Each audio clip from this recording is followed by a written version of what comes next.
ಅಚ್ಚರಿಯ ಬೆಳವಣಿಗೆಯಲ್ಲಿ ಬೆಂಗಳೂರು ಕಮಿಷನರ್ ಆಗಿ ಸಜ್ಜನಾ ಹಾಗೂ ಜನಸ್ನೇಹಿ ಅಧಿಕಾರಿ ಸೀಮಂತ್ ಕುಮಾರ್ ಸಿಂಗ್ ನೇಮಕಗೊಂಡಿದ್ದಾರೆ.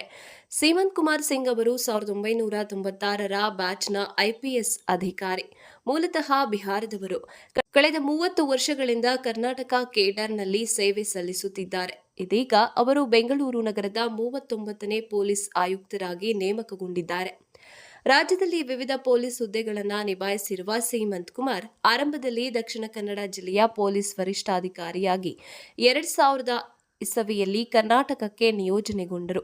2004ರವರೆಗೆ ದಕ್ಷಿಣ ಕನ್ನಡ ಜಿಲ್ಲೆಯಲ್ಲಿ ಸೇವೆ ಸಲ್ಲಿಸಿದ್ರು. ಅಲ್ಲದೆ 2010ರಲ್ಲಿ ಮಂಗಳೂರು ನಗರವನ್ನು ಪೊಲೀಸ್ ಕಮಿಷನರ್ ಆಗಿ ಮಾರ್ಪಡಿಸಿದಾಗ ಮಂಗಳೂರು ನಗರದ ಮೊದಲ ಪೊಲೀಸ್ ಆಯುಕ್ತರಾಗಿ ಸೇವೆ ಸಲ್ಲಿಸಿದ್ರು. ಆನಂತರ 2007ರಿಂದ 10ರಲ್ಲಿ ಬಳ್ಳಾರಿ ಜಿಲ್ಲೆಗೆ ಎಸ್ಪಿ ಆಗಿ ನೇಮಕಗೊಂಡರು. ಬಳ್ಳಾರಿಯಿಂದ ಸೀಮಂತ್ ಕುಮಾರ್ ಅವರನ್ನ ಮಂಗಳೂರಿಗೆ ಪೊಲೀಸ್ ಆಯುಕ್ತರಾಗಿ ವರ್ಗಾವಣೆ ಮಾಡಲಾಯಿತು.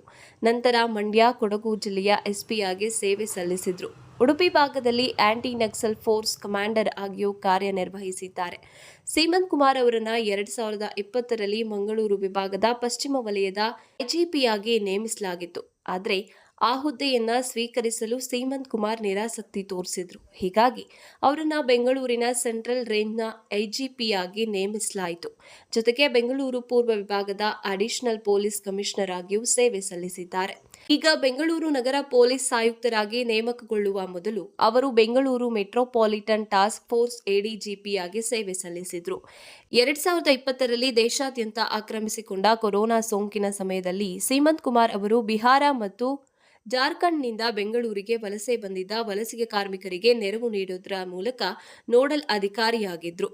ಆ ಸಮಯದಲ್ಲಿ ಅವರ ನೇತೃತ್ವದ ತಂಡವು ಎನ್ಜಿಒಗಳು, ಐಟಿ ಉದ್ಯೋಗಿಗಳು ಹಾಗೂ ದಾನಿಗಳ ನೆರವು ಪಡೆದು 60,000ಕ್ಕೂ ಹೆಚ್ಚು ಆಹಾರ ಕಿಟ್ಗಳನ್ನು ಕಾರ್ಮಿಕರಿಗೆ ವಿತರಿಸಿತ್ತು. ಅಲ್ಲದೆ ಸಾವಿರಾರು ಕಾರ್ಮಿಕರಿಗೆ ಆಶ್ರಯ ಮತ್ತು ಸಾರಿಗೆ ವ್ಯವಸ್ಥೆ ಮಾಡಿತ್ತು. ಈ ನಡುವೆ ಸಿದ್ದರಾಮಯ್ಯ ನೇತೃತ್ವದ ಕಾಂಗ್ರೆಸ್ ಸರ್ಕಾರ ಸೀಮಂತ್ ಕುಮಾರ್ ಅವರನ್ನ ಎಸಿಬಿ ಮುಖ್ಯಸ್ಥರನ್ನಾಗಿ ನೇಮಿಸಿತ್ತು. ಮಂಗಳೂರು ಎಸ್ಪಿ ಆಗಿದ್ದಾಗಿನಿಂದಲೂ ನನಗೆ ಸೀಮಂತ್ ಕುಮಾರ್ ಸಿಂಗ್ ಅವರು ಚಿರಪರಿಚಿತರು, ಅತ್ಯಾಪ್ತ ಸ್ನೇಹಿತರು, ಜನಸ್ನೇಹಿ ಅಧಿಕಾರಿಯೂ ಹೌದು. ಇವರ ನೇಮಕ ಸೂಕ್ತವಾಗಿದ್ದು ಇವರನ್ನ ಅಮೃತವು ಹೃದಯಪೂರ್ವಕವಾಗಿ ಅಭಿನಂದಿಸುತ್ತದೆ. ಇಂತಹ ಇನ್ನಷ್ಟು ವಿಡಿಯೋಗಳಿಗಾಗಿ ಲೈಕ್ ಮಾಡಿ, ಫಾಲೋ ಮಾಡಿ, ಶೇರ್ ಮಾಡಿ.